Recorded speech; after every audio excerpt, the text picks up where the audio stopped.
आज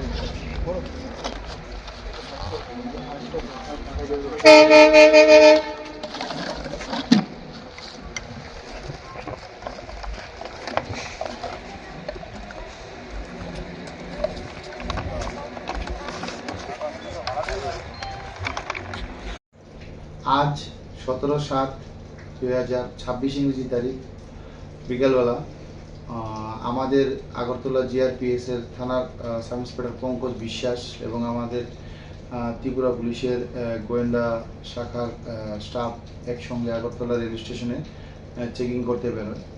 তখন চেকিং করার সময় আমাদের ওই গোয়েন্দা শাখার টিম এবং আমাদের আগরতলা জিআরপিএস এর স্টাফ মিলে লক্ষ্য করে একটি খুব কম বয়সের যুবক একটি ট্রলি ব্যাগ নিয়ে স্টেশন দিয়ে প্ল্যাটফর্ম নম্বর 1 দিয়ে যাওয়ার চেষ্টা করছে।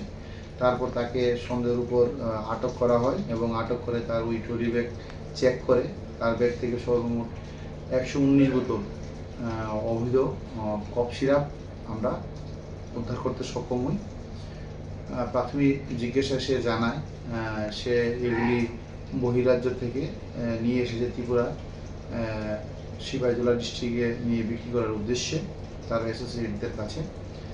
তারপর আমরা তার কাছ থেকে এগুলো সিজ করি এবং তার বিরুদ্ধে একটি NDPS ধারায় আমরা মামলা নথিভুক্ত করেছি। যে উদ্ধারকৃত যে অবৈধ কফ সিরাপ এগুলি বর্তমান কালোবাজারি মূল্য হবে প্রায় 2 লক্ষ টাকা। আমরা ওকে আরও ইন্টারভিউশন করছি যে ওর সাথে আর কে এই কেসের মধ্যে জড়িত আছে।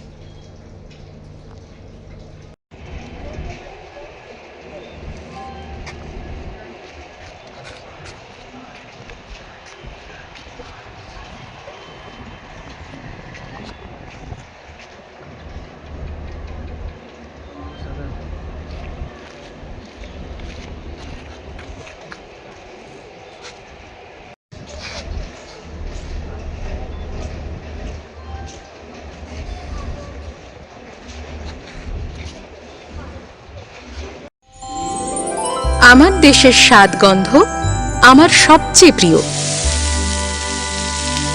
আমার জয় যেমন দেশের জয়, দেশের আনন্দ মানে আমার আনন্দ। লংতরাইয়ের গুঁড়ো মশলা হোক বা সর্ষের তেল, আমার দেশের প্রোডাক্ট। আর সেই লংতরাই দিয়ে রান্না যখন খাই তখন পাই দেশের স্বাদের আনন্দ।